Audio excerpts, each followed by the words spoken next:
हरे कृष्णा सर्वं कृष्ण अर्पणमस्तु. प्रभुपाद की जय, ഗുരു മഹാരാജ് की जय, രാധാ പവനപുരേശൻ की जय. ഗുരുവായൂർ മഞ്ജരീസിൻ്റെ പ്രഭാത മഞ്ജരിയിലെ ഗീതാപഠന ക്ലാസ്സിലേക്ക് എല്ലാവർക്കും സ്വാഗതം. ഹരേ കൃഷ്ണ.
ഹരേ കൃഷ്ണ. നമ്മൾ 2-3 ദിവസമായില്ലേ കണ്ടിട്ട്.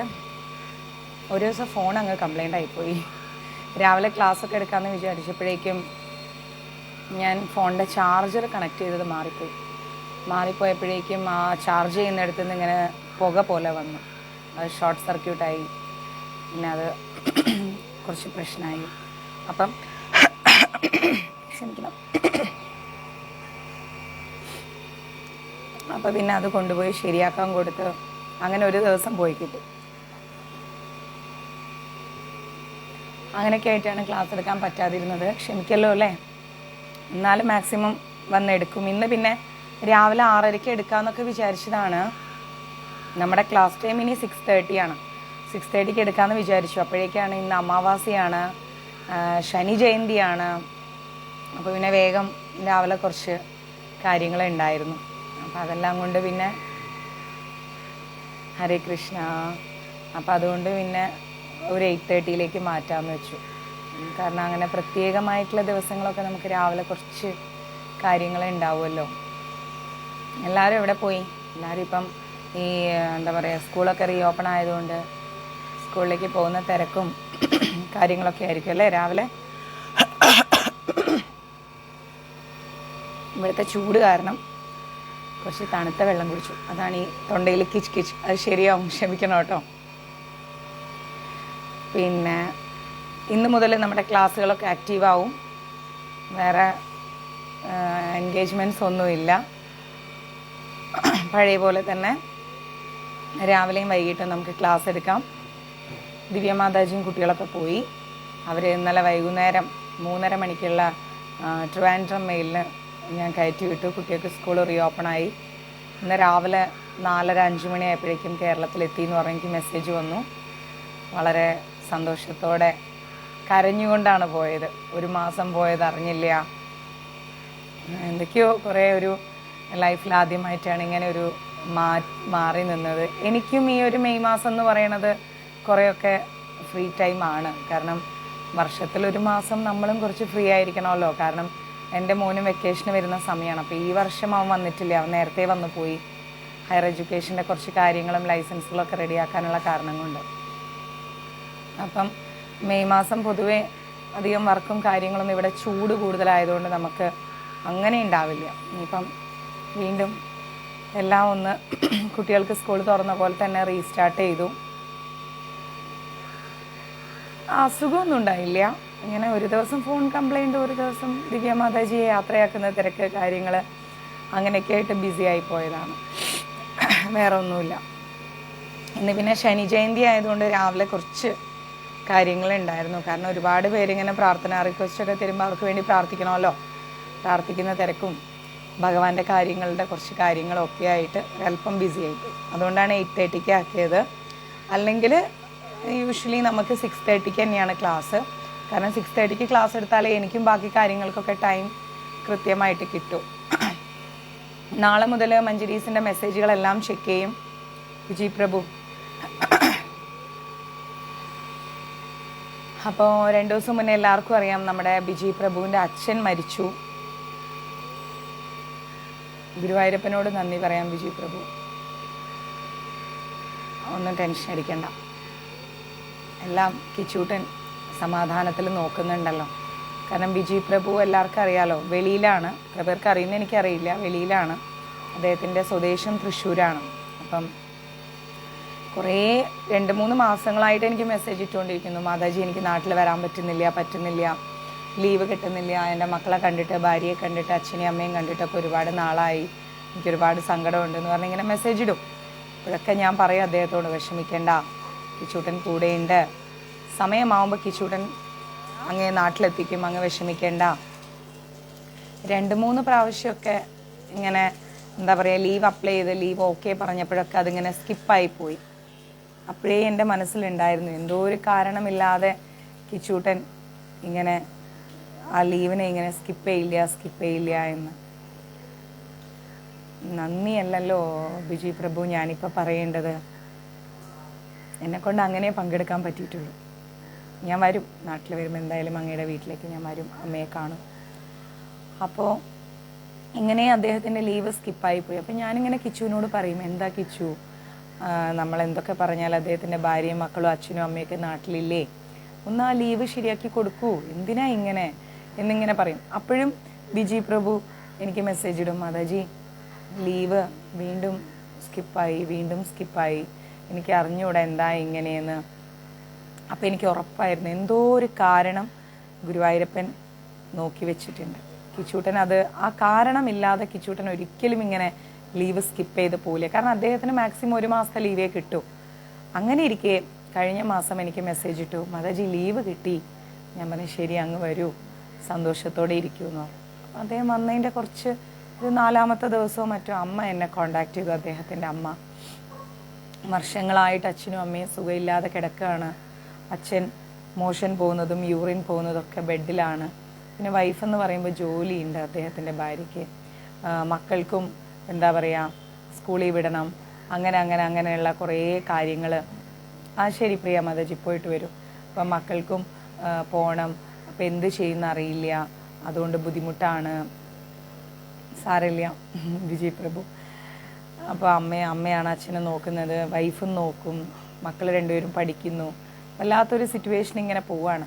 അച്ഛനാണെങ്കിൽ വല്ലാത്തൊരു അവസ്ഥയിൽ കിടക്കുന്നു. ഗുഡ് മോർണിംഗ് അമ്മ. അച്ഛനാണെങ്കിൽ വല്ലാത്തൊരു അവസ്ഥയിൽ കിടക്കുന്നു. അങ്ങനെ ഒരാൾ നമ്മളെ വീട്ടിൽ കിടക്കാന്ന് പറയുമ്പോൾ നമുക്ക് വലിയ സങ്കടമാണല്ലേ. കാരണം നമ്മുടെ അച്ഛനും അമ്മയാണ്, നമ്മളെ വിട്ടു പോകുന്നതിൽ നമുക്ക് സങ്കടം ഉണ്ടാവും. പക്ഷെ അവരുടെ ദുരിതപ്പെട്ട അവസ്ഥ എന്ന് പറയുമ്പോൾ അത് വളരെ ഭീകരവുമാണ്, ഭയാനകവുമാണ്, നമുക്ക് സഹിക്കാൻ പറ്റില്ല. ഒരാൾ ദുരിതപ്പെട്ട് കിടക്കുമ്പം കരുണയുള്ള ഒരു ജീവാത്മാവിനും അത് സഹിക്കില്ല. അമ്മ ഇങ്ങനെ ഒരുപാട് വിഷമം പറഞ്ഞു എന്നോട്, എന്ത് പറയണമെന്ന് അറിയില്ല മോളെ, അച്ഛൻ ഇങ്ങനെ കിടക്കുമ്പോൾ സഹിക്കുന്നില്ല. ഞാനതിങ്ങനെ അമ്മയോട് പറഞ്ഞു, അമ്മ വിഷമിക്കേണ്ട, കിച്ചൂട്ടൻ വൈകാതെ ഒരു തീരുമാനം എടുക്കും, അമ്മ സമാധാനമായിട്ടിരിക്കൂ എന്നിങ്ങനെ പറഞ്ഞ് കിച്ചുവിൻ്റെ അടുത്ത് ഞാനിവിടെ പറഞ്ഞു, കിച്ചൂട്ടാ ബിജി പ്രഭു ലീവിന് വന്നിരിക്കുകയാണ്, അദ്ദേഹത്തിന് 1 മാസത്തെ ലീവേ ഉള്ളൂ. ആ കുടുംബത്തെ എന്താണോ ഉചിതമായത് അത് കിച്ചൂട്ടൻ ചെയ്യാം. ഇനി ഈ ലീവ് കഴിഞ്ഞ് ബിജി പ്രഭു പോയാൽ എപ്പോൾ വരുന്നു പറയാൻ പറ്റില്ല. കുറേ മാസങ്ങളായിട്ട് ലീവിന് ശ്രമിച്ചു, അങ്ങ് തന്നെയാണ് അത് നീട്ടിയതെന്ന് എനിക്കറിയാം. എന്താണോ ആ കുടുംബത്തിന് ഉചിതമായത് അത് അവിടുന്ന് ചെയ്യാം. അദ്ദേഹത്തിൻ്റെ അച്ഛൻ്റെ അവസ്ഥ അറിയാലോ, വല്ലാത്തൊരവസ്ഥയിലാണ് അദ്ദേഹം കിടക്കുന്നത്. കൊണ്ടുപോകാനാണെങ്കിൽ അങ്ങയുടെ തൃപ്പാദങ്ങളിലേക്ക് വേഗം എടുത്തോളൂ, വൈകിക്കേണ്ട. അറിഞ്ഞോ അറിയാതെയോ എന്തെങ്കിലും തെറ്റ് ചെയ്തു പോയിട്ടുണ്ട് എങ്കിൽ ആ ജീവാത്മാവിനോട് പുറത്ത് അങ്ങയുടെ തീരുമാനം നടപ്പിലാക്കുക എന്നൊക്കെ പറഞ്ഞ് ഇങ്ങനെ ഒരു 2 ദിവസം കഴിഞ്ഞപ്പോഴേക്കും മെനയാന്ന് 2 ദിവസം മുമ്പേ രാത്രിയിൽ വിജയ് പ്രഭു ഒരു 1 മണിയായപ്പോൾ എനിക്ക് മെസ്സേജ് ഇട്ടു, മാതാജി ഈ സമയത്ത് മെസ്സേജ് ഇടുന്നതിന് ക്ഷമിക്കണം. ഞാൻ പറഞ്ഞു എന്താ? ഇല്ല അച്ഛൻ പോയി എന്ന് പറഞ്ഞു. കിച്ചൂട്ടനോട് നമ്മൾ നന്ദി അറിയിക്കുന്നു. ഇനിയും ദുരിതപ്പെടാൻ അദ്ദേഹത്തെ അനുവദിച്ചില്ല. അദ്ദേഹത്തിന് ഏറ്റവും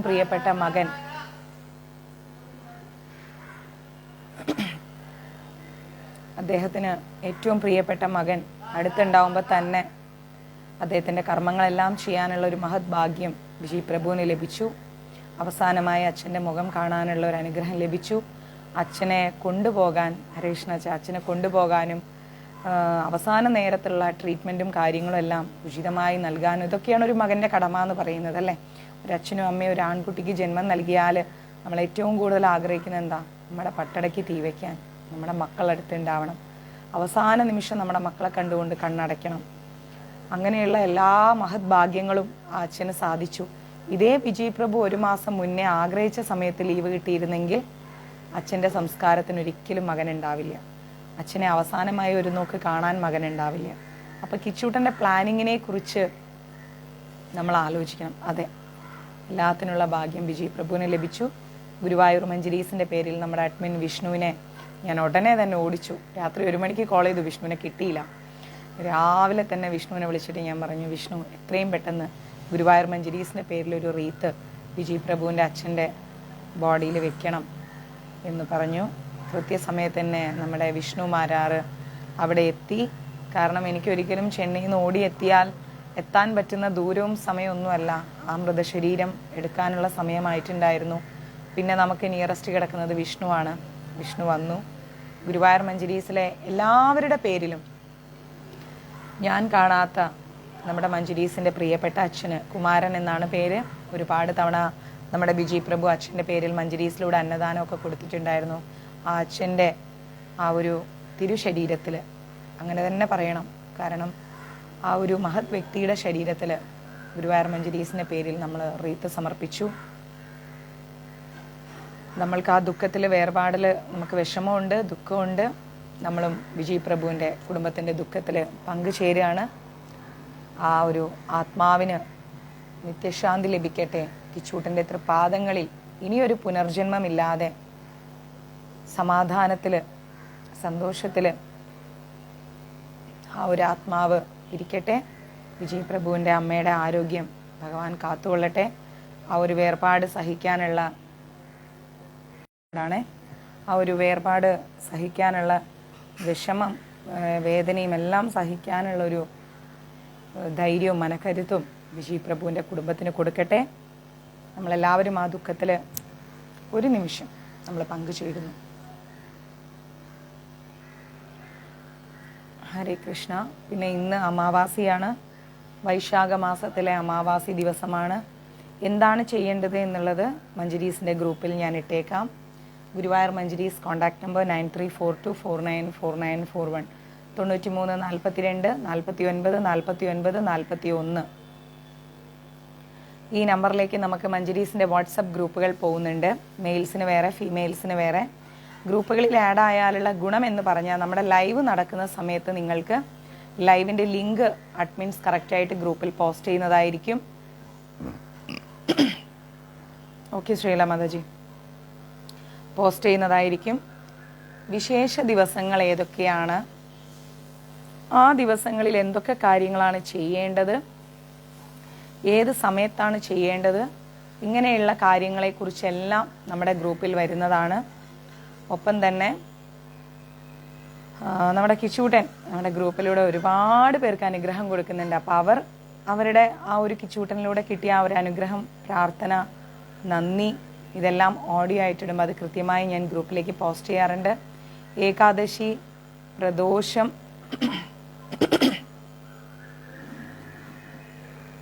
ഉറപ്പായിട്ടും സിന്ധു മാതാജി, ഏകാദശി, പ്രദോഷം, ഷഷ്ടി, ഇങ്ങനെയുള്ള വിശേഷ ദിവസങ്ങൾ, ഇങ്ങനെയുള്ള കാര്യങ്ങളെല്ലാം നമ്മുടെ മഞ്ജരീസിൻ്റെ വാട്സപ്പ് ഗ്രൂപ്പിലാണ് വരിക. മിക്കവരും ഇന്ന് വീടുകളിൽ കലണ്ടർ സൂക്ഷിക്കുന്നില്ല, പാരണ സമയം ഇതെല്ലാം വരും. ഫേസ്ബുക്ക് പേജിനേക്കാളും കൂടുതൽ നമ്മുടെ ഗ്രൂപ്പുകളിലാണ് ഇങ്ങനെയുള്ള കാര്യങ്ങളെല്ലാം വരുന്നത്. അപ്പോൾ മഞ്ജരീസിൻ്റെ വാട്സപ്പ് ഗ്രൂപ്പിൽ ഓക്കെ പ്രഭു, വാട്സപ്പ് ഗ്രൂപ്പിൽ ആഡ് ആവാൻ താല്പര്യമുള്ളവർ ആരായാലും മഞ്ജരീസിൻ്റെ നമ്പറിലേക്ക് മെസ്സേജ് ഇടുക. നാളെ മുതൽ ഞാൻ മെസ്സേജ് നോക്കാം. എനിക്ക് ഇന്ന് ക്ലാസ് കഴിഞ്ഞിട്ട് ഒരല്പം തിരക്കുണ്ട്, 1-2 സ്ഥലങ്ങളിൽ പോകാനുണ്ട്. അത് കഴിഞ്ഞിട്ട് നാളെ മുതൽ ഞാൻ മെസ്സേജുകളെല്ലാം നോക്കി തുടങ്ങും. അപ്പോൾ നിങ്ങൾക്ക് ഗ്രൂപ്പിൽ ആഡ് ആവാം. നിങ്ങൾ കാണുന്നത് യൂട്യൂബിലൂടെ ആണെങ്കിൽ നിങ്ങളുടെ പേര് യൂട്യൂബ് എന്ന് പറഞ്ഞ് ടൈപ്പ് ചെയ്ത് മെസ്സേജ് തരണം. ഫേസ്ബുക്കിലൂടെയാണ് കാണുന്നതെങ്കിൽ ഫേസ്ബുക്ക് നിങ്ങളുടെ പേര് എന്ന് പറഞ്ഞിട്ട് ടൈപ്പ് ചെയ്ത് തരണം. മറ്റു മാനദണ്ഡങ്ങളൊന്നും തന്നെ സുധാമാതാജി വിഷമിക്കേണ്ട, ഒന്നും തന്നെ നമ്മുടെ ഗ്രൂപ്പിൽ ആഡ് ആവുന്നതിനില്ല. പിന്നെ ദിവ്യ മാതാജി മക്കളൊക്കെ പോയി കുട്ടികൾക്ക് സ്കൂളിലേക്കുള്ള തിങ്സ് എല്ലാം കൊടുത്തു. ഒരുപാട് സന്തോഷം. ഇനി നമുക്കൊരു വസ്ത്രദാനമുണ്ട്, 51 വസ്ത്രദാനം നമ്മൾ ചെയ്യുന്നുണ്ട്. അത് നമ്മുടെ ദുബായിലുള്ള വേറൊരു പ്രഭു വഴിയാണ് ചെയ്യുന്നത്. സാധനങ്ങളെല്ലാം ഇവിടെ എത്തി. കുറച്ച് മഴയുണ്ടായിരുന്നു ഇന്നലെ, അപ്പോൾ എനിക്ക് പുറത്ത് പോയി കൊടുക്കാൻ സാധിച്ചിട്ടില്ല. വരും ദിവസങ്ങളിൽ കൊടുക്കും. ഇതൊക്കെയാണ് ഇവിടുത്തെ വിശേഷങ്ങൾ. അപ്പോൾ ക്ലാസ്സിലേക്ക് കടക്കാം. രാത്രി 8:30 ക്ലാസ് ഉണ്ടാവും കേട്ടോ. ഞാനിന്ന് ഒന്ന് പുറത്ത് പോകാനുണ്ട്. നേരത്തെ എത്തിയാൽ ഇന്ന് എന്തായാലും 8:30 എടുക്കും. ഇല്ലെങ്കിൽ നാളെ മുതൽ രാവിലെ 6:00 രാത്രി 8:00 നമ്മുടെ ക്ലാസ് പോകുന്നത്. കാരണം ഒരു മാസം കുറച്ച് അങ്ങോട്ടും ഇങ്ങോട്ടൊക്കെ ആയിരുന്നു എല്ലാ കാര്യങ്ങൾക്കും. നിങ്ങൾക്കും ഫ്രീ ടൈമാണ്, എനിക്കും നിങ്ങളെ പിടിച്ചിരുത്താൻ കുറച്ച് പ്രയാസമായിരുന്നു. ഓപ്പൺലി പറയുകയാണെങ്കിൽ സൺഡേയ്സ് മാക്സിമം നമുക്ക് ക്ലാസ് അവോയ്ഡ് ചെയ്യാമെന്നാണ് എൻ്റെ ഒരു തീരുമാനം. കാരണം വെച്ചാൽ എനിക്ക് ഞായറാഴ്ചകൾ കുട്ടികൾക്ക് ക്ലാസ് എടുക്കണം, ഒന്ന്. രണ്ടാമത്തത്, ഞായറാഴ്ചകൾ എനിക്ക് നിങ്ങളെ വിളിച്ചുണർത്താൻ ഇഷ്ടമില്ല. കാരണം രാവിലെ എല്ലാ ദിവസത്തെയും പോലെ അല്ലല്ലോ. ഒരു സൺഡേ ആകുമ്പോൾ നിങ്ങൾക്കൊന്ന് ഉറങ്ങണം, കുട്ടികളും ഉറങ്ങുന്ന സമയം. അപ്പോൾ ആ സമയത്ത് ഞാൻ നിങ്ങളെ രാവിലെ തന്നെ 6:30 വിളിച്ചുണർത്തി എഗെയിൻ ഇത് കൊടുക്കുമ്പം അത് ശരിയല്ല, എക്സ്പെഷ്യലി ലേഡീസിന്. അപ്പം ഞായറാഴ്ചകൾ അങ്ങനെ പോട്ടെ, നമുക്ക് വേണ്ട. എന്തു പറയുന്നു, ഈ നിങ്ങളുടെ അഭിപ്രായമാണ് വലുത്. സൺഡേസ് നമുക്ക് ഒഴിവാക്കാം ക്ലാസ്. അപ്പോൾ എനിക്കും കുട്ടികൾക്ക് വേണ്ടി ഗുരുകുലം ക്ലാസ് എടുക്കാൻ പറ്റും. നമ്മുടെ ക്ലാസ്സും കുട്ടികളുടെ ക്ലാസ്സും കൂടി ആകുമ്പോഴേക്കും ഞാൻ ടയേർഡാവും. അപ്പം വോയിസ് കൊണ്ട്, ശബ്ദം കൊണ്ട് ടയേർഡാവും. അതർവൈസ് വേറെ പ്രശ്നമില്ല. അപ്പോൾ എന്ത് പറയുന്നു, സൺഡേസ് നമുക്ക് നമ്മുടെ ക്ലാസ് ഒഴിവാക്കിയാലോ? ബാക്കി എല്ലാ ദിവസവും എടുക്കുക. ചൂട് ഒരല്പം കുറഞ്ഞു, മഴ പെയ്തു, പക്ഷെ ഒരു വല്ലാത്തൊരു ക്ലൈമറ്റ്. അതെ, സൺഡേസ് നമുക്ക് ഒഴിവാക്കാം. നിങ്ങളെല്ലാവരും ഉറങ്ങും. ഞായറാഴ്ച ദിവസങ്ങൾ കുറച്ച് ലേറ്റായിട്ട് എഴുന്നേൽക്കും. നേരത്തെ ഒന്നും എഴുന്നേൽക്കണ്ട, ലേറ്റായിട്ട് എഴുന്നേൽക്കുക. എന്താ പറയുക, എല്ലാ കാര്യങ്ങളും കുറച്ച് സൺഡേ ഒരു റിലാക്സിൻ്റെ. സൺഡേ നമുക്ക് ക്ലാസ് വേണ്ട. നമ്മൾ മറ്റ് ഗ്രൂപ്പുകളെ പോലെയൊന്നുമല്ല. എനിക്ക് നിങ്ങളുടെ കാര്യങ്ങൾ വളരെ ഇമ്പോർട്ടൻ്റ് ആണ്. ഇപ്പോൾ എനിക്കൊരു വയ്യായിക വന്നാലും ഒരു ഷൂട്ട് ഉണ്ടെങ്കിലൊക്കെ നിങ്ങൾ എന്താ പറയുക, ഒരു കുഴപ്പമില്ല മാതാജി അതൊക്കെ കഴിഞ്ഞിട്ട് എടുക്കും, ഞങ്ങൾ വെയിറ്റ് ചെയ്യാം.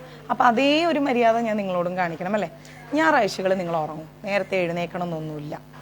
നിങ്ങൾ കുറച്ച് ലേറ്റായിട്ട് എഴുന്നേറ്റ് ലേറ്റായിട്ട് വീട്ടിലെ കാര്യങ്ങളൊക്കെ ചെയ്ത് കുടുംബമായിട്ടിരുന്ന് ഭക്ഷണമൊക്കെ കഴിച്ച്, അപ്പോൾ നിങ്ങളുടെ ഹസ്ബൻഡ്സിനും കുട്ടികൾക്കൊക്കെ തോന്നും, ഒരു മാതാജി അല്ല ഞങ്ങളുടെ അമ്മ അവർക്ക് വേണ്ടി, കുടുംബത്തിന് വേണ്ടി സ്പെൻഡ് ചെയ്യൂ സൺഡേസ്. ഓക്കെ, അല്ല നമ്മൾ ഫുൾ ടൈം ഇങ്ങനെ എപ്പോഴും ക്ലാസ്, ഭക്തി ഇങ്ങനെയൊക്കെ പോയി കഴിഞ്ഞാൽ ശരിയാവില്ല. സൺഡേ നമുക്ക് ക്ലാസ് വേണ്ട കേട്ടോ. അപ്പോൾ ഈ ഞായറാഴ്ച മുതൽ ക്ലാസ് ഇല്ല. തിങ്കൾ മുതൽ ശനി വരെ നമുക്ക് എടുക്കാം. രാവിലെ 6:30 മണിക്ക് എടുക്കാം. രാവിലെ നിങ്ങൾ മൊബൈലൊക്കെ ഓണാക്കി കിച്ചണിൽ വെച്ചാൽ മതി. എന്തെങ്കിലും തിരക്കുകളൊക്കെ ഉണ്ടെങ്കിൽ കേൾക്കണം എന്നില്ല, പിന്നെ ഫ്രീ ആകുമ്പോൾ കേട്ടാൽ മതി കേട്ടോ. ഒരു കുഴപ്പമില്ല. യൂട്യൂബിലൊക്കെ നമ്മുടെ അപ്ഡേഷൻസ് ഒക്കെ വന്ന് തുടങ്ങി. യൂട്യൂബിൽ നമ്മുടെ ക്ലാസ്സുകൾ ഇട്ടുകൊണ്ടിരുന്ന മീഡിയ പാർട്ട്ണർ വിപിന് സുഖമില്ലായിരുന്നു, ഞാൻ കഴിഞ്ഞ ക്ലാസ്സിൽ പറഞ്ഞു. അപ്പം ഇപ്പം അതെല്ലാം അപ്ഡേഷൻസ് ആയി തുടങ്ങി. പിന്നെ എന്താ പറയാനുള്ളത്, നമ്മുടെ സുധി അറിയാലോ, സുധിയേട്ടൻ മരിച്ചിട്ട് ജൂൺ 6 ഒരു വർഷം തികയാണ്. സുധിയേട്ടൻ്റെ ഫണ്ടിലേക്ക് നമുക്കൊരു 6,000 റുപ്പീസോളം പിരിഞ്ഞ് കിട്ടിയിട്ടുണ്ട്. ഞാനത് കയ്യിൽ വെച്ചിരിക്കുകയാണ്, കൊടുത്തിട്ടില്ല. കാരണം അത് ചെറിയൊരു എമൗണ്ട് ആയിട്ട് എങ്ങനെയാണ് കൊടുക്കണേന്ന് ഓർത്തിട്ട് ഫ്യൂച്ചറിൽ നമുക്ക് കൊടുക്കാം. നമുക്ക് കുറച്ചുകൂടെ കഴിഞ്ഞിട്ട് എന്തെങ്കിലുമൊക്കെ എമൗണ്ട് ഞാൻ അതിലേക്ക്, ഒരു മിനിറ്റ് കേട്ടോ.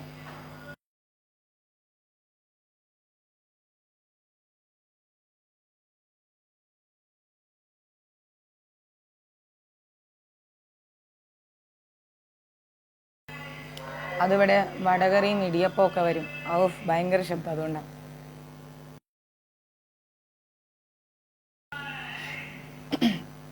അപ്പം അങ്ങനെ കേട്ടോ.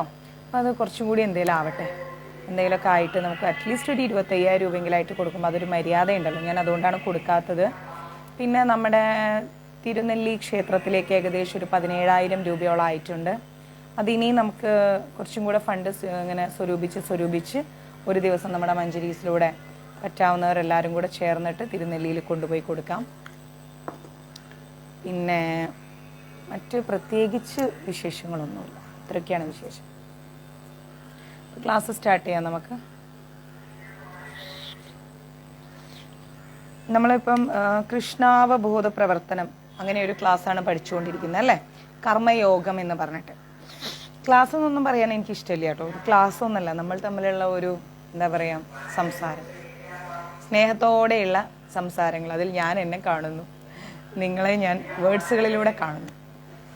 മാക്സിമം ലൈവ് ഷെയർ ചെയ്യാം. നമ്മൾ മഞ്ജരീസ് കുടുംബങ്ങളാണ്. മഞ്ജരീസിലെ ആരുടെ ദുഃഖവും ഇവിടെ കുറവാണ്. ആരുടെ ദുഃഖവും നമ്മുടെ ദുഃഖം തന്നെയാണ്, അവരുടെ കുടുംബങ്ങളുടെ ആയാലും ആരുടെ ആയാലും. പിന്നെ മറ്റൊരു കാര്യം സ്പെഷ്യലായിട്ട് പറയാനുള്ളത്, കേരളത്തിൽ നല്ല മഴയാണ്. അപ്പോൾ മഞ്ജരീസിൻ്റെ ഹോട്ടൽസ് നമ്മൾ എന്ത് ചെയ്തു എന്നറിയാമോ, മൺസൂൺ ഓഫറിലിട്ടു. അത് വളരെ പെർഫെക്റ്റ് ആയിരിക്കും. കാരണം 3 സ്റ്റാർ ഹോട്ടലൊക്കെ മൺസൂൺ ഓഫറിൽ കിട്ടുക എന്ന് പറഞ്ഞു കഴിഞ്ഞാൽ ചെറിയ കാര്യമല്ല. പിന്നെ നിങ്ങൾക്ക് സാത്വിക് ഫുഡ് അവൈലബിൾ ആണ്. പിന്നെ അതെല്ലാം കുറച്ച് നോർത്ത് ഇന്ത്യൻ സ്റ്റൈലുള്ള ഫുഡ്, സാത്വിക് ഫുഡ് തന്നെ നോർത്ത് ഇന്ത്യൻ സ്റ്റൈലിൽ കിട്ടണമെങ്കിൽ അതുണ്ട്. ഇനി അതെല്ലാം ഹോംലി ഫുഡ് തന്നെ വേണം, മാതാജി ഞങ്ങൾ രാത്രി കഞ്ഞിയാണ് കുടിക്കാറ്, അല്ലെങ്കിൽ എന്താ പറയുക ചപ്പാത്തിയാണ് കഴിക്കാറ് എന്നാണെങ്കിൽ നമുക്കവിടെ കുക്കുണ്ട്. അപ്പോൾ കുക്ക് നമ്മുടെ എല്ലാവരുടെയും പ്രിയപ്പെട്ട കുക്ക് തന്നെയാണ്. നല്ല ടേസ്റ്റി ഫുഡാണ്. അപ്പോൾ എനിക്ക് വേണ്ടിയിട്ട് ചേച്ചി കുക്ക് ചെയ്യാറുണ്ട്. ഞാൻ അവിടെ ചെല്ലുമ്പോൾ ഞാൻ കാണിച്ചു തരാം ഇനി ഒരു ലൈവിൽ. എൻ്റെ ഗുരുവായൂരിലെ കുക്കെന്ന് തന്നെ വേണമെങ്കിൽ പറയണം ചേച്ചിയെ. അപ്പോൾ ചേച്ചി നമുക്ക് മഞ്ജരീസിൽ റീജോയിൻ ചെയ്തു. നിങ്ങൾക്ക് സാത്വിക് ഫുഡ് വേണമെങ്കിൽ പറഞ്ഞാൽ ഞാനവിടെ ഡോർ ഡെലിവറി ചെയ്യിക്കും. വീട്ടിലെ ഭക്ഷണം തന്നെയാണ്. അപ്പോൾ അങ്ങനെയൊക്കെയുണ്ട് വിശേഷങ്ങൾ. പിന്നെ ഈ ഒരു മൺസൂൺ ഓഫറിൽ നിങ്ങൾ ബുക്ക് ചെയ്തിട്ടോളൂ. ഈ മൺസൂണിൽ തന്നെ വരണമെന്നില്ല. മൺസൂൺ ഓഫറിൽ നിങ്ങൾ ബുക്ക് ചെയ്താൽ വരും മാസങ്ങളിലേക്ക് ബുക്ക് ചെയ്ത് കഴിഞ്ഞാൽ നിങ്ങൾക്കത് കിട്ടും.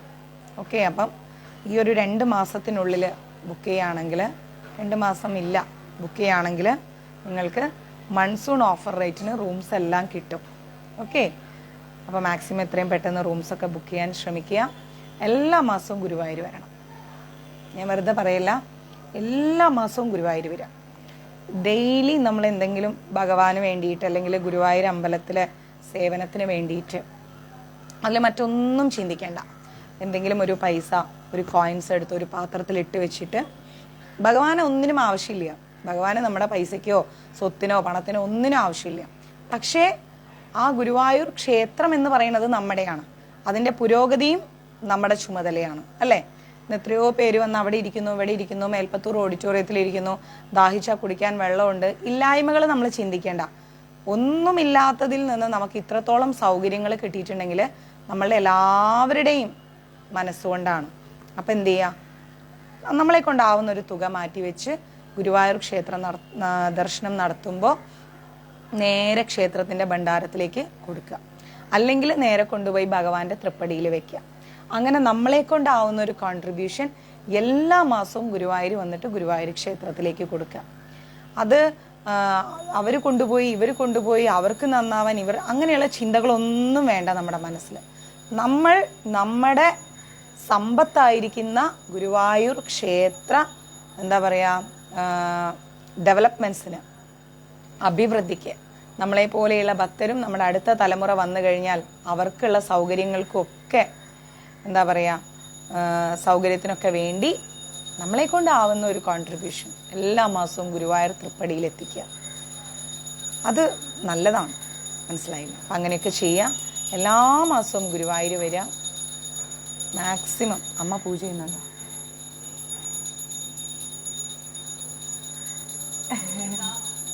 കുയിൽ വന്നിരുച്ചു കാലയില്, വന്ന് 6:30 മണിക്ക് വന്ന്.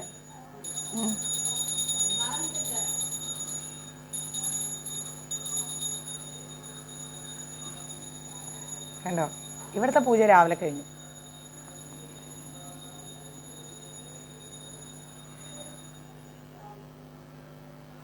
അപ്പോൾ ഓക്കെ മോനെ, ത്രിവേണിയമ്മ ഗുരുവായൂർ എത്തിയോ? അപ്പോൾ അങ്ങനെയൊക്കെ കുറേ കാര്യങ്ങൾ. അപ്പോൾ അതൊക്കെ ഒന്ന് ശ്രദ്ധിക്കുക. മാക്സിമം എല്ലാ മാസവും ഗുരുവായൂർ വരിക. ഇതൊക്കെയാണ് വിശേഷങ്ങൾ. അപ്പോൾ നമ്മുടെ ക്ലാസ് സ്റ്റാർട്ട് ചെയ്യാം. നമ്മൾ കർമ്മയോഗത്തിൽ 5-ാമത്തെ അധ്യായമാണ് നമ്മൾ പഠിക്കുന്നത്, കർമ്മയോഗം. അതിൽ കൃഷ്ണാവബോധത്തിൽ പ്രവർത്തനം. എല്ലാ ക്ലാസ്സിലും പറയുന്നത് പോലെ കൃഷ്ണാവബോധം, കൃഷ്ണൻ എന്ന് പറയുന്ന അവബോധം നമ്മൾക്കുള്ളിലുണ്ടായാൽ ആ അവബോധത്തിലൂടെയുള്ള പ്രവർത്തനങ്ങളെക്കുറിച്ചാണ് നമ്മൾ പഠിക്കുന്നത്. ഓക്കെ, യോഗായുക്തോ വിശുദ്ധാത്മാ വിജിതാത്മാ ജിതേന്ദ്രിയ സർവഭൂതാത്മഭൂതാത്മാ കുർവനബീന ലിപ്യതേ എന്നാണ് പറയുന്നത്. എന്താ നമുക്ക് നോക്കാം. ഭക്തിപൂർവം പ്രവർത്തിക്കുന്ന ഒരാളും വിശുദ്ധാത്മാവും ഇന്ദ്രിയങ്ങളെയും മനസ്സിനെയും നിയന്ത്രിക്കുന്നതുമായിരിക്കുന്ന ഒരാൾ എല്ലാവർക്കും പ്രിയപ്പെട്ടതാണ്. എന്താണ്? ഭക്തിപൂർവം പ്രവർത്തിക്കുന്ന ഒരാൾ. അപ്പം നമ്മൾ ഒരാളെ കാണുന്ന സമയത്ത് അയാൾ നമ്മളോട് കടിച്ചു കീറിയാണ് സംസാരിക്കുന്നതെങ്കിൽ നമുക്ക് ഇഷ്ടപ്പെടൂല, അല്ലേ? അപ്പം നിങ്ങൾ എൻ്റെ അടുത്ത് ഒരു വിഷമം പറയാൻ വന്നു, മാതാജി എനിക്കൊരു സങ്കടമുണ്ട്. അപ്പം ഞാൻ ആ സങ്കടം കേൾക്കുന്ന സിറ്റുവേഷന് പ്രാധാന്യമുണ്ട്. ചിലപ്പോൾ ഒരു 10 പേരെ ഇടയിൽ നിൽക്കുന്ന സമയത്താണെങ്കിൽ ഞാൻ എന്താ പറയുക, മാതാജി ഇപ്പം പറ്റില്ല, പിന്നെ വിളിക്കൂ എന്ന് പറയും.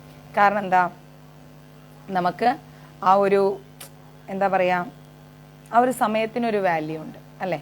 ഒരാളൊരു വിഷമം പറയുമ്പം നമ്മളൊരിക്കലും എന്താണ് ആ വിഷമം കേൾക്കേണ്ട സമയവും സാഹചര്യവും ഉണ്ട്. ആ സാഹചര്യം കൂടി നമ്മൾ മനസ്സിലാക്കണം. അപ്പം ഞാൻ എന്താ പറയുക, ചില സമയങ്ങളിൽ മാതാജി നിങ്ങൾ വാട്സപ്പിലേക്ക് മെസ്സേജ് ഇട്ടോ, ഞാൻ സമയം പോലെ അത് കേട്ടോളാം. കാരണം എന്താ വെച്ച് കഴിഞ്ഞാൽ നമുക്ക് ആ സാഹചര്യം വളരെ ഇമ്പോർട്ടൻ്റ് ആണ്. ചിന്തിച്ച് നോക്കണം. അപ്പോൾ നമ്മളൊരു വിഷമം പറയാൻ വരുന്ന സമയത്ത് ഓക്കെ നിങ്ങൾ പിന്നെ അങ്ങനെ എങ്ങനെ എന്ന് പറഞ്ഞ് നമ്മളങ്ങോട്ട് നമ്മുടെ റിയാക്ഷൻ അത് വളരെയധികം ഇമ്പോർട്ടൻ്റ് ആണ്. സാത്വികമല്ലാത്ത ഒരാളുടെ റിയാക്ഷൻ എന്ന് പറയുന്നത് കോപത്തോടെ ആയിരിക്കും, ദേഷ്യത്തോടെ ആയിരിക്കും. നമ്മുടെ മക്കളോട് ദേഷ്യപ്പെടുന്നതോ അല്ലെങ്കിൽ മറ്റുള്ള ഇതുപോലെ അല്ല വേറൊരാളോട് നമ്മൾ ദേഷ്യപ്പെടുന്നത്. സാത്വികമല്ലാത്ത ഒരു വ്യക്തിക്ക് മുൻകോപം കൂടുതലായിരിക്കും. മനസ്സിലായില്ലേ? എന്താ രമണൻ പ്രഭു, അങ്ങേ ലൈവിൽ കാണുന്നതാണ് എനിക്ക് ഏറ്റവും സന്തോഷം. ഞാൻ ഗീത തൊട്ട് പറയുന്നു, ദേ നോക്കൂ, ഗീത തൊട്ട് ഞാൻ പറയുന്നു, അങ്ങ് സാമ്പത്തികമായി ഒന്നും ചെയ്യണ്ട. ഞാനത് ആഗ്രഹിക്കുന്നുമില്ല. മഞ്ജരീസിന് വേണ്ടി അങ്ങയുടെ ആ ഒരു പ്രസൻസ്, അത് മതി എനിക്ക്.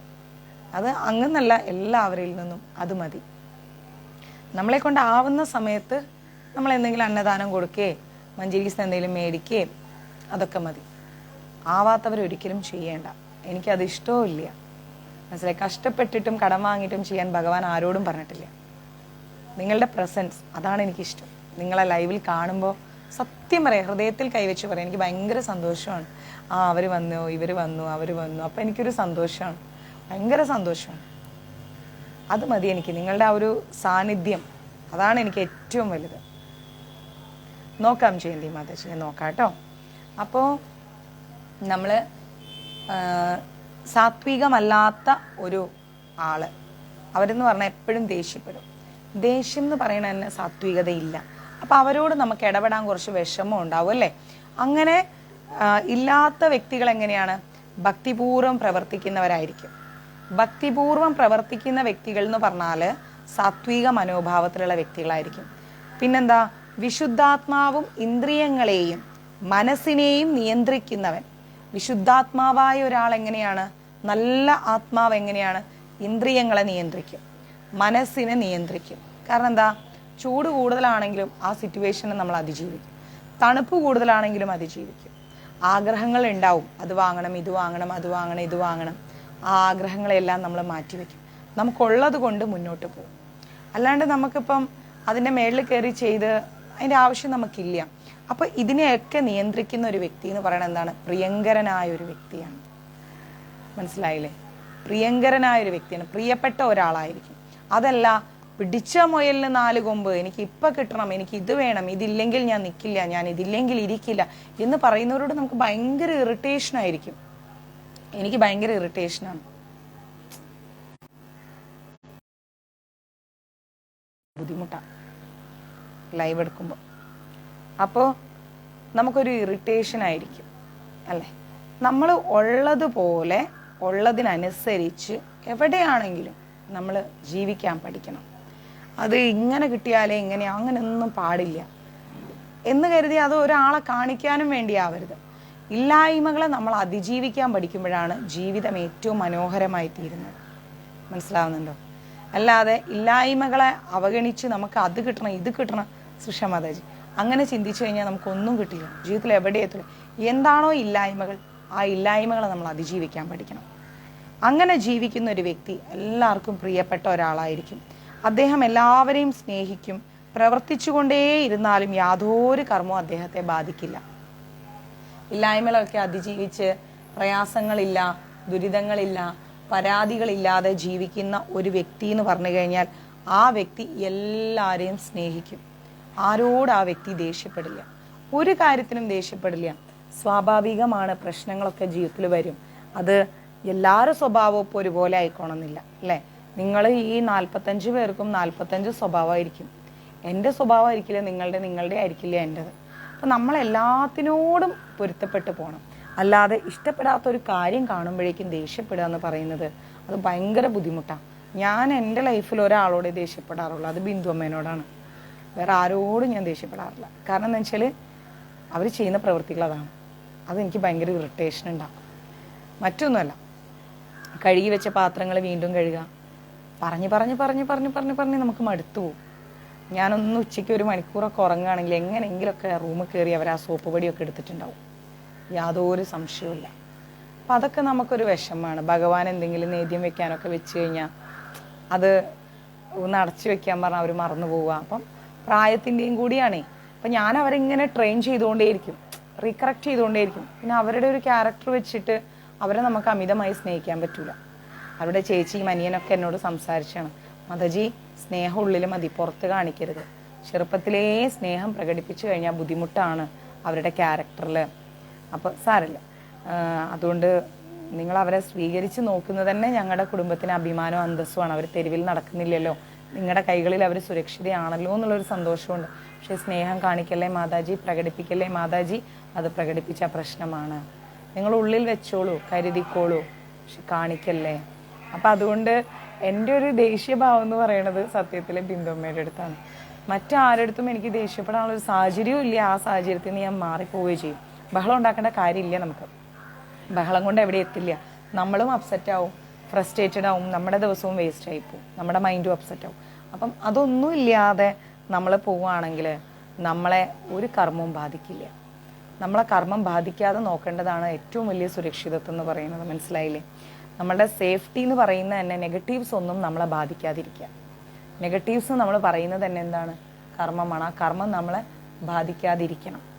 കൃഷ്ണാവബോധത്തിലൂടെ മുക്തിയുടെ പാതയിലേക്ക് നീങ്ങുന്ന ഒരാൾ, കൃഷ്ണൻ എന്ന് പറയുന്ന അവബോധത്തോടെ ചിന്തയിലൂടെ മുക്തി വേണം എന്ന് വിചാരിച്ച് ജീവിക്കുന്ന ഒരു വ്യക്തി എപ്പോഴും എല്ലാവർക്കും പ്രിയപ്പെട്ട വ്യക്തിയായിരിക്കും. മനസ്സിലായില്ലേ? അല്ലാതെ നമ്മൾ അത് നേടണം ഇത് നേടണം എന്നുള്ള ലക്ഷ്യബോധത്തോടെ ജീവിക്കുമ്പോൾ നമ്മുടെ സ്വഭാവത്തിൽ ആ റിഫ്ലക്ഷൻ ഉണ്ടാവും. വെട്ടിപ്പിടിക്കാനൊരു മനോഭാവം ഉണ്ടാവും. ഫോർ എക്സാമ്പിൾ, ഒരു കടയിൽ കയറി, ആ കടയിലെ കടക്കാരനെ സംബന്ധിച്ചിടത്തോളം ആ സാധനങ്ങൾ വിൽക്കണം എന്നുള്ളതാണ് അയാളുടെ ഡ്യൂട്ടി. അതിൽ നിന്നൊരു രൂപ ലാഭം ഉണ്ടാക്കണമെന്ന്.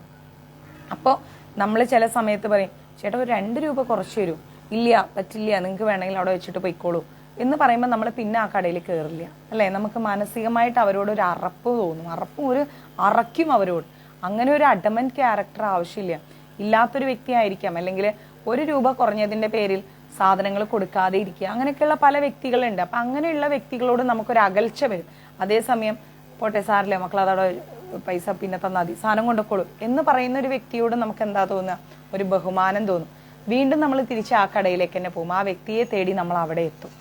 അപ്പോൾ നന്മ ചിന്തിക്കുന്ന ഹൃദയങ്ങൾക്കേ അങ്ങനെ പ്രവർത്തിക്കാൻ പറ്റും.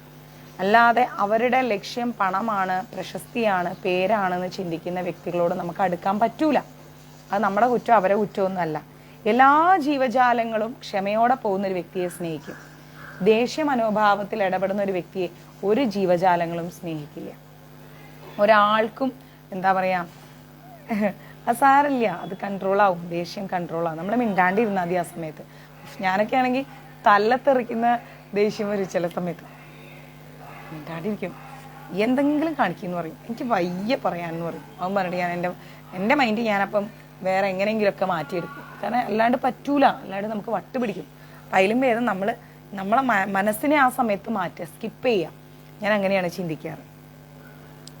കാരണം എന്താ, ഒരാൾ നമ്മളെ എല്ലാവരും സ്നേഹിക്കണം എന്നാണ് നമുക്കിഷ്ടം. എല്ലാവരും നമ്മളെ സ്നേഹിക്കണം, നമ്മളോട് നല്ല 2 വാക്ക് പറയണം. അതിന് നമ്മൾ ആദ്യം ശീലിക്കേണ്ടത് ക്ഷമയാണ്. എത്രത്തോളം ക്ഷമിക്കുന്നുവോ അത്രത്തോളം എല്ലാവരും നമ്മളെ സ്നേഹിക്കും. ഇപ്പം നമ്മുടെ ഭർത്താക്കന്മാരെന്തെങ്കിലും ഒന്ന് പറഞ്ഞു ഒട്ടനെ നമ്മൾ റിയാക്ട് ചെയ്യരുത്. വേണമെങ്കിൽ പോയി ചോദിച്ചു, വേണേ എടുത്തു, എന്തേ നിങ്ങളുടെ അമ്മ എന്തേ, നിങ്ങളുടെ അച്ഛനെന്തേ എന്നൊക്കെ പറഞ്ഞിട്ട് ചോദിക്കുന്ന ചില എന്താ പറയാ, അയ്യോ എന്ത് പറ്റി എന്ന് പറയുന്ന ചില വ്യക്തികളുണ്ട്, ഭാര്യമാരുണ്ട്. അപ്പം ഭർത്താക്കന്മാരെന്താ പറയാന്ന്, ഓഫ് എന്തെങ്കിലും പറഞ്ഞാൽ 4 ഉത്തരം ഇങ്ങോട്ട് പറയും എന്ന ഒരു മനസ്ഥിതിയായിരിക്കും അവർക്ക് ഉണ്ടാവും. അപ്പം അങ്ങനെ നമ്മൾ പറയരുത്. നമ്മൾ എന്ത് ചെയ്യാം, സൈലൻ്റ് ആയിട്ട് പോവാം, മിണ്ടാണ്ട് പോവുക. നമ്മൾ റിയാക്ട് ചെയ്യണ്ട. എന്തെങ്കിലും പറയുന്നവർ പറഞ്ഞിട്ട് പോട്ടേനെ, നമുക്ക് എന്ത് ചെയ്യാൻ പറ്റും, നമ്മൾ മിണ്ടാണ്ടിരിക്കുക. നമ്മളെ എന്താ പറയുക, പിടിച്ചു കുലുക്കി വലിച്ചു കീറുന്ന തരത്തിലുള്ള വാക്കുകളൊക്കെ ചിലപ്പോൾ കേൾക്കേണ്ടി വരും. മിണ്ടണ്ട. മിണ്ടിയാൽ നമ്മൾ അപ്സെറ്റ് ആവും, പ്രശ്നം വഷളാവും. വേണ്ട, അങ്ങനത്തെ ഒരു സാഹചര്യം നമ്മൾ ഉണ്ടാക്കണ്ട. എത്രത്തോളം നമ്മൾ ക്ഷമയോടെ മുന്നോട്ട് പോകുന്നോ അത്രത്തോളം ആൾക്കാർ നമ്മളെ സ്നേഹിക്കും. എത്രത്തോളം നമ്മൾ ദേഷ്യപ്പെട്ടിട്ട് പോകണോ അത്രത്തോളം ആൾക്കാർ നമ്മളെ വെറുക്കും. നമ്മളെല്ലാവരും വെറുത്തിട്ടുള്ളൊരു ജീവിതം നമുക്ക് എന്തിനാ? അങ്ങനെ ജീവിതം നമുക്ക് വേണ്ട. ഏതൊരു ജീവനെയും കൃഷ്ണനിൽ നിന്ന് വേർപെടുത്താതിരിക്കാൻ അങ്ങനെയുള്ള ഒരാൾക്ക് കഴിയില്ല, അല്ലേ? ക്ഷമയോടെ പോകുന്ന ഒരാൾക്ക് എല്ലാവരെയും കൃഷ്ണനിലേക്ക് അടുപ്പിക്കാൻ പറ്റും. ക്ഷമയാണ് ഒരാളുടെ ആയുധമെങ്കിൽ ആ വ്യക്തിക്ക് എല്ലാവരെയും കൃഷ്ണനിലേക്ക് അടുപ്പിക്കാൻ പറ്റും.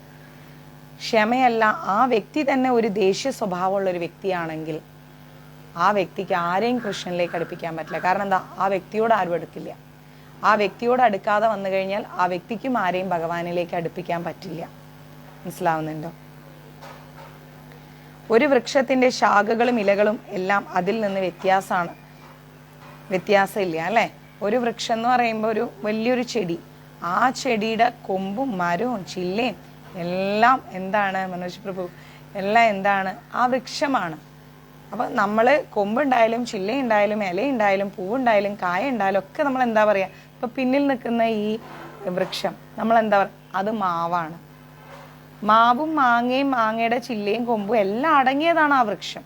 അപ്പം അതേപോലെ സ്നേഹം, ദയ, കരുണ, ക്ഷമ, ധൈര്യം അതെല്ലാം അടങ്ങിയതാണ് കൃഷ്ണാവബോധം. അതെല്ലാം ഉള്ളൊരു വ്യക്തിക്ക് കൃഷ്ണനിലേക്ക് മറ്റുള്ളവരെ അടുപ്പിക്കാൻ പറ്റും, അല്ലാത്തവർക്ക് അടുപ്പിക്കാൻ കഴിയില്ല.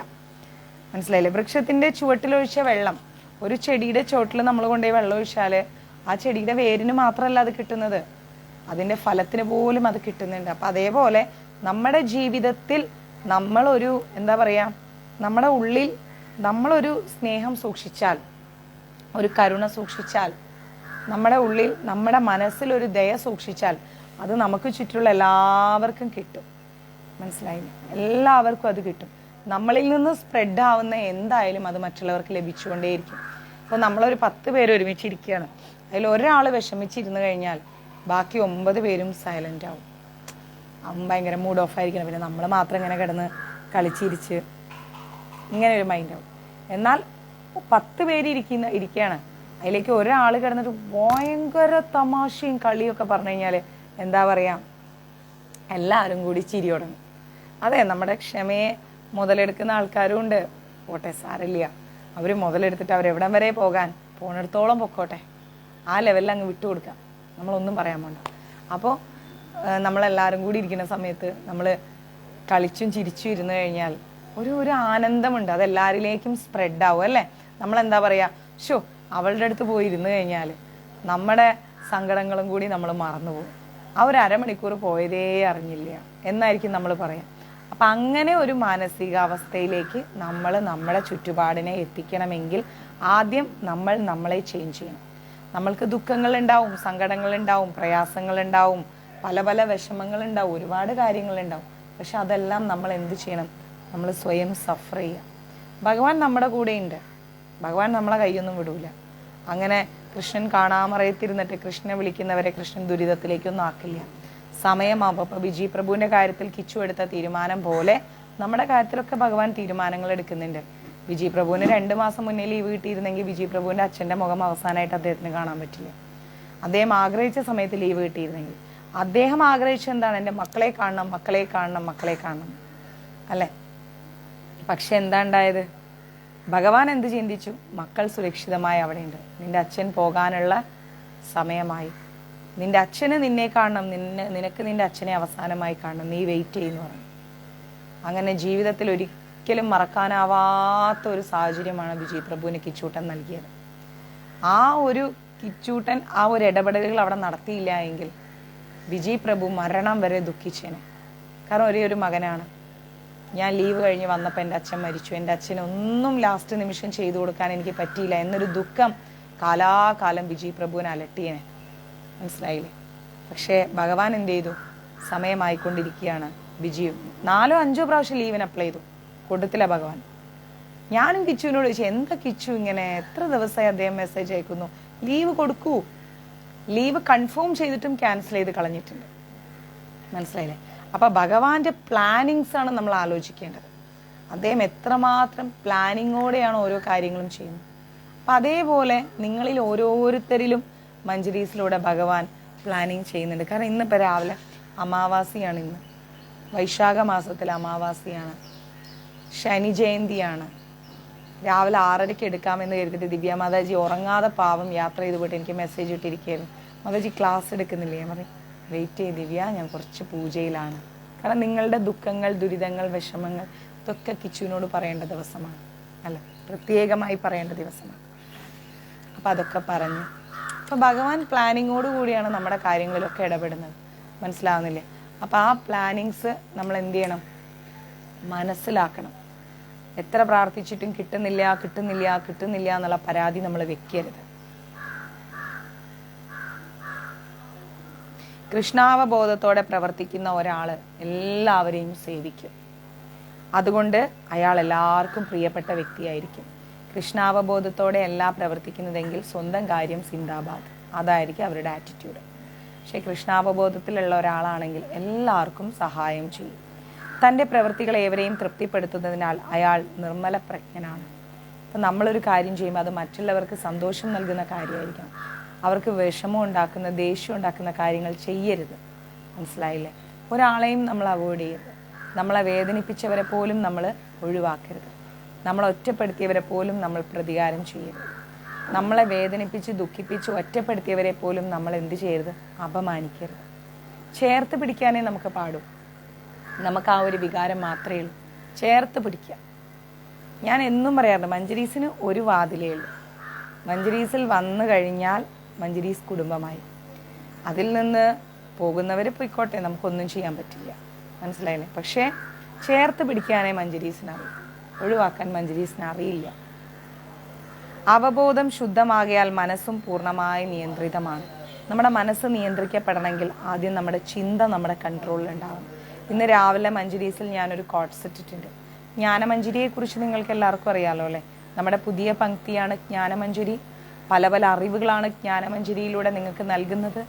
ജ്ഞാനമഞ്ജരി കാണാൻ മറക്കരുത്, ഷെയർ ചെയ്യാൻ മറക്കരുത്. എല്ലാവർക്കും ഷെയർ ചെയ്ത് കൊടുക്കുക.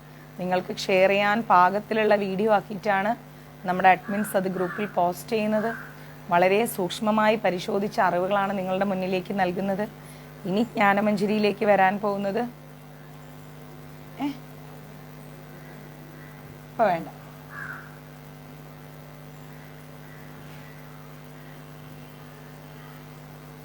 എന്താണ് നമ്മുടെ ഗുരുവായൂർ ക്ഷേത്രത്തെക്കുറിച്ചുള്ള മഹാത്മ്യമാണ് ഇപ്പോഴത്തെ ജ്ഞാനമഞ്ജരിയിൽ റെഡി ആയിക്കൊണ്ടിരിക്കുന്നത്. അപ്പോൾ മാക്സിമം ജ്ഞാനമഞ്ജരി ഷെയർ ചെയ്യുക. ജ്ഞാനമഞ്ജരിയൊക്കെ കിട്ടണമെങ്കിൽ മഞ്ജരീസിൻ്റെ വാട്സപ്പ് ഗ്രൂപ്പിൽ ആഡ് ആവണം.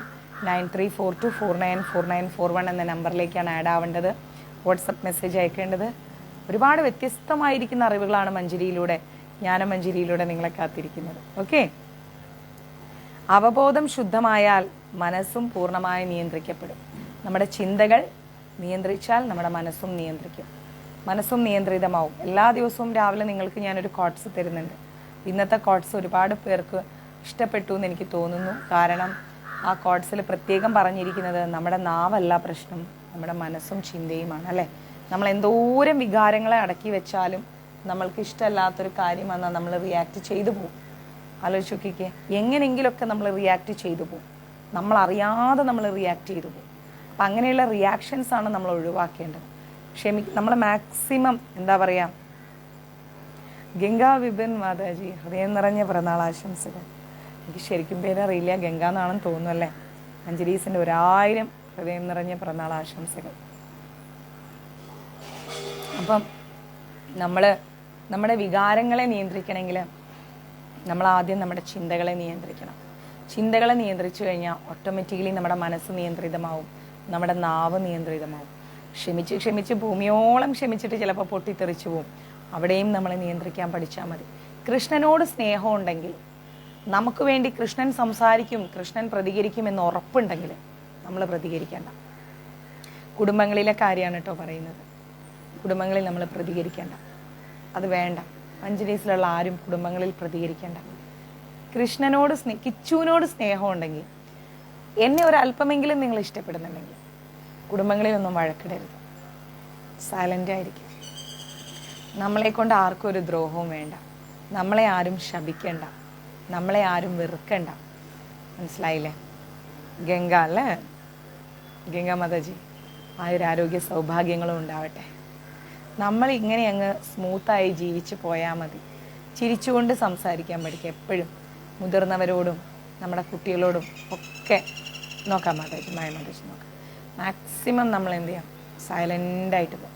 നമ്മളിരിക്കുന്ന ഇടം ഒരാളും അറിയണ്ട. എനിക്കതൊക്കെയാണ് ഇഷ്ടം. നമ്മളിങ്ങനെ ഒരു സ്ഥലത്തിരിക്കുന്നു എന്നുള്ളത് ഒരാളും അറിയണ്ട. നമ്മൾ ഭഗവാനെയാണ് പ്രൊമോട്ട് ചെയ്യേണ്ടത്, നമ്മളെയല്ല പ്രൊമോട്ട് ചെയ്യേണ്ടത്. വീടുകളിൽ നമുക്ക് വേദന ഉണ്ടാക്കുന്ന പല പല കാര്യങ്ങളുണ്ടാവും, ഒരുപാട് കാര്യങ്ങളുണ്ടാവും. നമ്മളതൊന്നും ചോദ്യം ചെയ്യേണ്ട. നമ്മൾ സ്നേഹിക്കുന്നത് കൃഷ്ണനെയാണ്, നമ്മുടെ ലക്ഷ്യം കൃഷ്ണനാണ്. മനസ്സിലായില്ലേ? മിണ്ടാണ്ടിരിക്കുക, സഹിക്കുക, ക്ഷമിക്കുക. പിന്നെന്താ പറയുന്നത്? അവബോധം ശുദ്ധമായാൽ മനസ്സും നിയന്ത്രിതമായി. അങ്ങനെ നമ്മുടെ ഇന്ദ്രിയങ്ങളും നിയന്ത്രിക്കപ്പെടും. മനസ്സിലാവുന്നല്ലോ? അയാളുടെ മനസ്സ് എപ്പോഴും കൃഷ്ണനിൽ ഉറച്ചു നിൽക്കുന്നതുകൊണ്ട് കൃഷ്ണനിൽ നിന്ന് വേർപെടുന്ന ഒരു സമയമേ അവർക്കില്ല. താങ്ക് യു പ്രീതാമേ. ഓമനക്കുട്ട. അപ്പം കൃഷ്ണനിൽ നിന്ന് നമ്മുടെ മനസ്സ് വേർപെടാതെ ഇരുന്ന് കഴിഞ്ഞാൽ നമ്മൾ എന്തായി? നമ്മൾ ക്ഷമയുടെ നെല്ലിപ്പലകയിലേക്ക് നമ്മൾ എത്തും. ഞാനൊക്കെ എന്തെല്ലാം സ്ഥലങ്ങളിൽ മിണ്ടാതിരിക്കുന്നറിയും, ബിന്ദമ്മയോട് ഒഴികെ കേട്ടോ. ബിന്ദമ്മേനെ എന്തെങ്കിലുമൊക്കെ പറയും, കാരണം വെച്ചാൽ അവരുടെ കയ്യിലിരിപ്പ് അങ്ങനെയാണ്. വേറെ ആരെടുത്തും ഒരു ബഹളത്തിന് ഞാൻ പോകാറില്ല. കാരണം താല്പര്യമില്ല. എന്തിനാത്? എന്തെങ്കിലും കാണിക്കട്ടെ, അവരായി അവരുടെ പാടായി. നമ്മൾ മിണ്ടാണ്ടിരിക്കുക, കഴിയുന്നത് മാക്സിമം സൈലൻ്റ് ആയിട്ട് പോകും. ആ സൈലൻസാണ് നമ്മുടെ ഏറ്റവും എന്താ പറയുക ഒരു ആനന്ദം എന്ന് പറയുന്നത്. മെസ്സേജ് ഇട്ടോ ശ്രീകലാ മാതാജി മഞ്ജരീസിലേക്ക്. ഞാൻ ഇന്നും നാളെയായിട്ട് മഞ്ജരീസിൻ്റെ മെസ്സേജ് നോക്കാം. ഒന്നും വേണ്ടില്ല. ഓമനക്കുട്ടൻ എണീക്കാൻ വൈകിയോ? ഭഗവത് സേവനത്തിലൊഴികെ മറ്റൊന്നിലും അയാളുടെ ഇന്ദ്രിയങ്ങൾ ഒരു കാരണവശാലും വ്യാപരിക്കില്ല. മനസ്സിലായില്ലേ?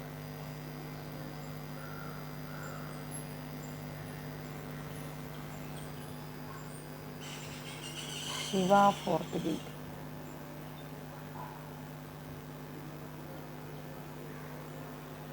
സന്തോഷം.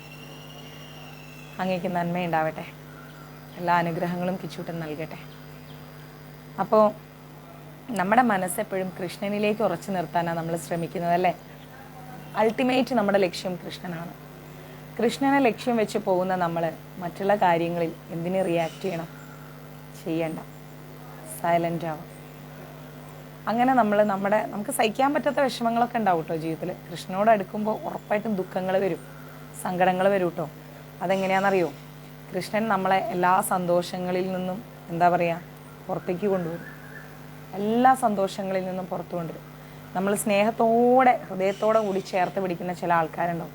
കൃഷ്ണൻ അവരുടെ തനി സ്വരൂപം നമ്മുടെ മുന്നിൽ കാണിച്ചു തരും, അവരിൽ നിന്നും വേർപെടുത്തും. അതുപോലെ നമുക്ക് എന്താ പറയുക കുറേ പൈസയൊക്കെ ഉണ്ടാവും, ചിലപ്പോൾ ജോലി ഉണ്ടാവും. അപ്പോൾ നമ്മൾ ആ ഒരു ലോകത്ത് അങ്ങനെ എൻഗേജ്ഡ് ആയിരിക്കും. പക്ഷെ കൃഷ്ണ അതിൽ നിന്നൊക്കെ നമ്മളെ പുറത്തു കൊണ്ടുവരും. അതില്ലെങ്കിലും നീ ജീവിക്കാൻ പഠിക്കണം. ശരി ഓമനക്കുട്ട, അവരിൽ നിന്നൊക്കെ കൃഷ്ണൻ പുറത്തു കൊണ്ടുവരും. കാരണം എന്താ അറിയോ?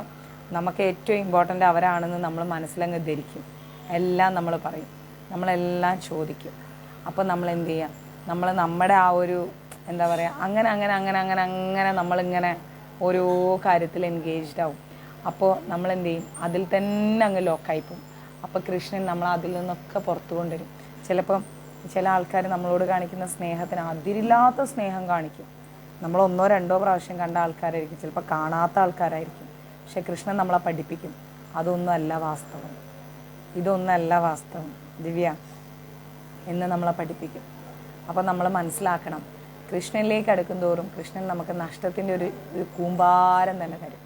അതെല്ലാം കിട്ടി നഷ്ടങ്ങളുടെ, വേദനകളുടെ, ദുഃഖങ്ങളുടെ, ദുരിതങ്ങളുടെ എക്സ്ട്രീം ലെവലിൽ നമ്മൾ നിൽക്കുമ്പോഴും കൃഷ്ണ കൃഷ്ണ കൃഷ്ണ എന്ന് നമ്മൾ ചിന്തിക്കുകയാണെങ്കിൽ കൃഷ്ണൻ നമുക്ക് എല്ലാം നൽകും. കൃഷ്ണനെ ഒഴിവാക്കാതെ നമ്മൾ പിടിച്ച ലക്ഷ്മി ദേവി നമ്മുടെ കൂടെ വരും. നമ്മുടെ വീട്ടിൽ 1 മണി അരി ഉണ്ടാവില്ല ചിലപ്പം ചോറ് വയ്ക്കാൻ. അപ്പം നമ്മൾ കൃഷ്ണനെ, കൃഷ്ണ ഞാൻ എന്തോരം നിന്നെ സ്നേഹിക്കുന്നു, എൻ്റെ വീട്ടിൽ നിന്ന് ചോറ് വയ്ക്കാൻ പോലും അരിയില്ല എന്ന് നമ്മളിങ്ങനെ ഭഗവാനോട് പരാതി പറയും, വിഷമം പറയും. എന്നാലും സാരമില്ലേ കൃഷ്ണ, നീ ഉണ്ടല്ലോ എന്ന് ചിന്തിക്കുമ്പോൾ ആരെങ്കിലും നമുക്ക് എന്തെങ്കിലുമൊക്കെ കൊണ്ടുതരും. മനസ്സിലായില്ല? ആരും ഇല്ലാതിരിക്കുമ്പോൾ എവിടെന്നെങ്കിലും നമുക്കൊരാശ്വാസം കിട്ടും.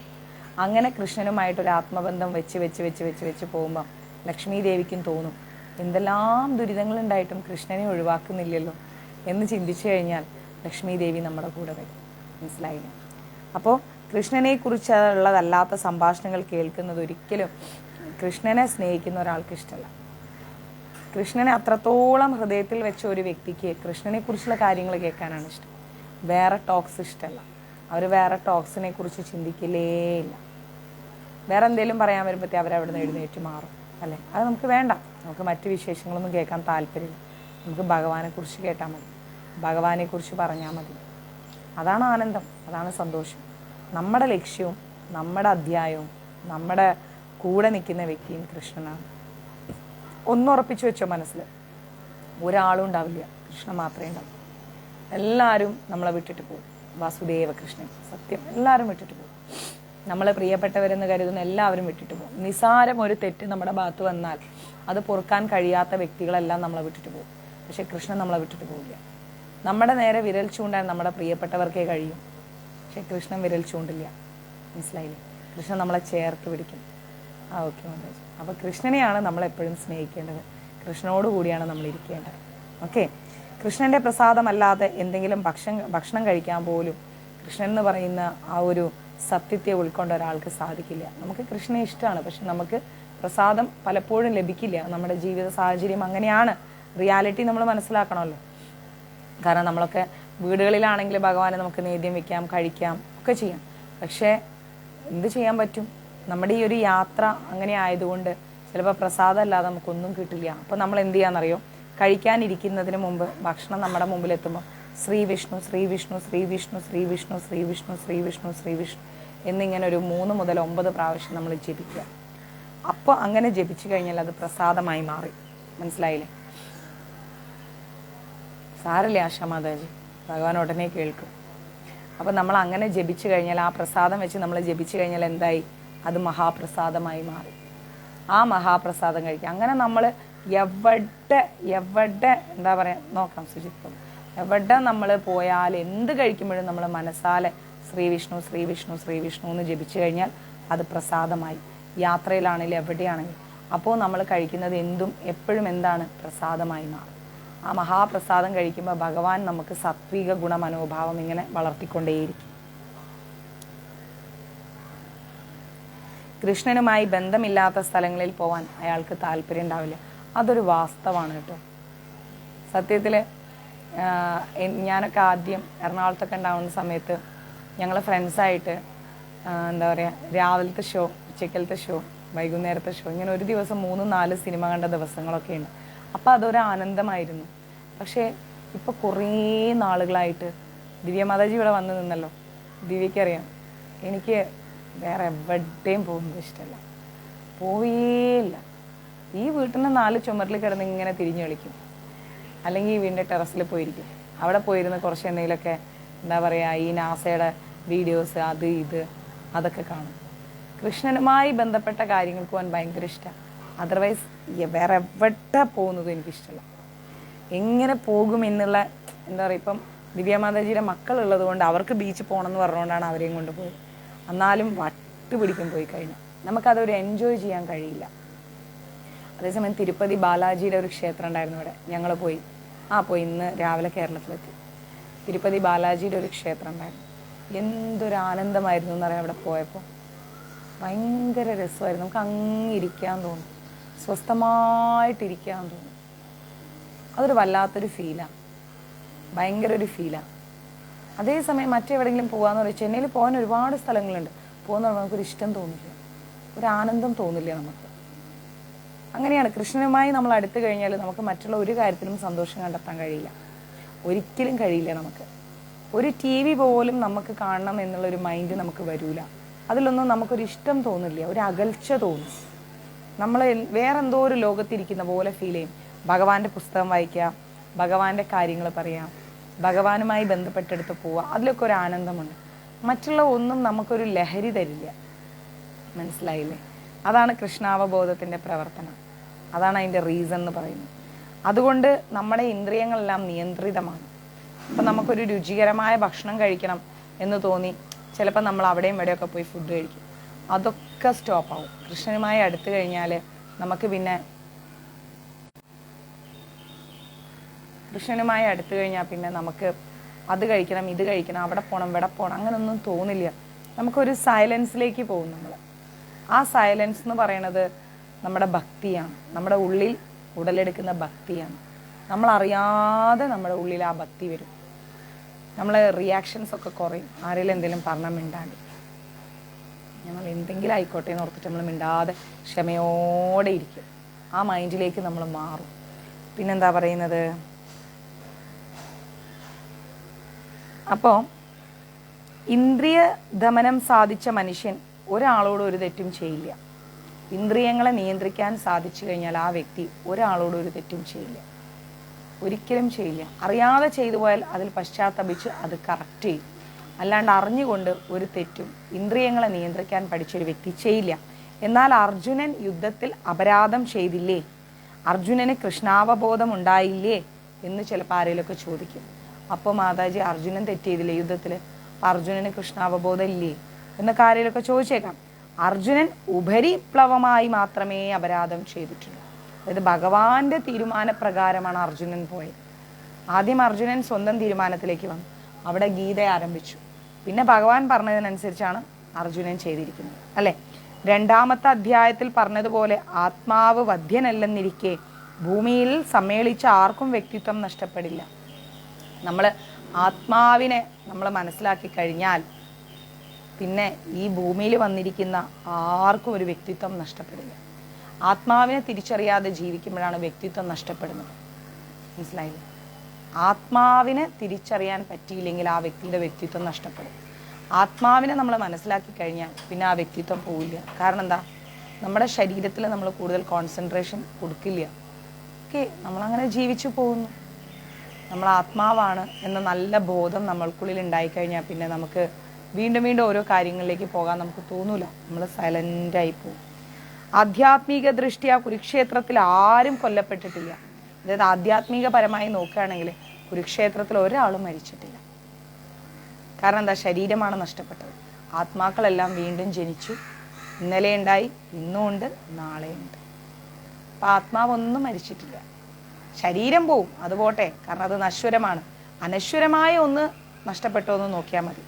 അപ്പം നമ്മളൊരിക്കലും കുരുക്ഷേത്ര യുദ്ധഭൂമിയിൽ എത്ര ചോര വന്നു, എത്ര പേര് മരിച്ചു എന്ന് നമ്മൾ അഗാധമായി ചിന്തിക്കേണ്ട.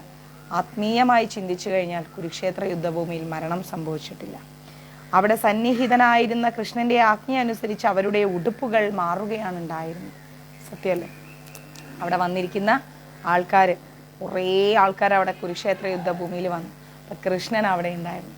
കൃഷ്ണൻ പറഞ്ഞതനുസരിച്ച് ശരീരമാകുന്ന അവരുടെ വസ്ത്രം, ഉടുപ്പ് അതങ്ങ് ഊരി മാറ്റി.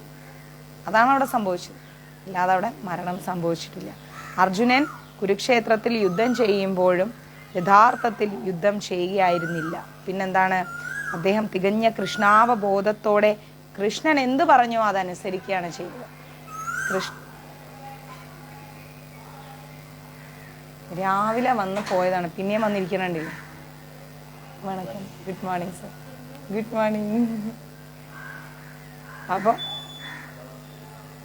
നമ്മളൊക്കെ കുരുക്ഷേത്രത്തിലുണ്ടായിരുന്നവരായിരിക്കാം, പറയാൻ പറ്റില്ല. നമ്മളൊക്കെ പുനർജന്മങ്ങളല്ലേ? പുനർജന്മമാണ്. നമ്മുടെയൊക്കെ പ്രീവിയസ് ബർത്ത് എന്താ നമുക്ക് അറിയില്ലല്ലോ. പുനർജന്മമായിരിക്കാം. രാവിലെ കുറേ വന്നതാ, ഞാൻ ഓടിച്ചു വിട്ടു രാവിലെ 6:30. ഇവിടെ വന്നിരുന്ന് കരഞ്ഞുകൊണ്ടിരിക്കുകയായിരുന്നു. നമ്മുടെ ഈ ബീഡിങ്ങിൽ വന്ന് നിന്നിട്ട് വിളിച്ചുകൊണ്ടിരിക്കുക 6:30 മണിക്ക്. എനിക്കപ്പോൾ ജപിക്കാൻ പറ്റുന്നില്ല, ഓടിച്ചു വിട്ട് ഞാൻ. അപ്പോൾ ഓടിപ്പോയി. ഇപ്പോൾ വീണ്ടും വന്നിരിക്കുക. ഇപ്പോൾ കുടുംബത്തോടെയാണ് വരുന്നത്, ഒന്നായിട്ടല്ല വരുന്നത്, കുടുംബത്തോടെ വരും. അപ്പോൾ തികഞ്ഞ കൃഷ്ണാവബോധത്തോടെ ആര് പ്രവർത്തിച്ചു? അവിടെ അർജുനൻ പ്രവർത്തിച്ചു. ഇപ്രകാരം പ്രവർത്തിക്കുന്ന കൃഷ്ണന്റെ തീരുമാനങ്ങൾക്ക് അനുസരിച്ച് പ്രവർത്തിക്കുന്ന ഒരു വ്യക്തിക്ക് ഒരിക്കലും കർമ്മഫലങ്ങൾ ഉണ്ടാവില്ല. ആ വ്യക്തി ഭഗവാന്റെ അടുത്തേക്ക് ഇങ്ങനെ അടുത്തുകൊണ്ടേയിരിക്കും. കൃഷ്ണൻ എന്ത് പറയുന്നോ അത് കേട്ട് ജീവിക്കുന്ന ഒരാൾക്ക്, അത് മനസ്സിലാക്കി ജീവിക്കുന്ന ഒരാൾക്ക് ഒരിക്കലും കർമ്മഫലങ്ങൾ ബാധിക്കില്ല. മനസ്സിലായില്ലേ? അതാണ് നമ്മൾ മനസ്സിലാക്കേണ്ടത്. അയ്യോ, ദിവ്യയുടെ കുയിലാണ് സത്യം.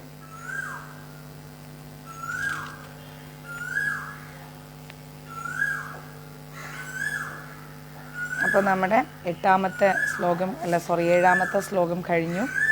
ബാക്കി നമുക്ക് നോക്കട്ടെ, കുറച്ച് കഴിഞ്ഞിട്ട് എടുക്കാൻ പറ്റുമോ നോക്കട്ടെ. കുറച്ച് കഴിഞ്ഞിട്ട് അടുത്ത ഒരു ശ്ലോകം കൂടി എടുത്തുതരാം കേട്ടോ.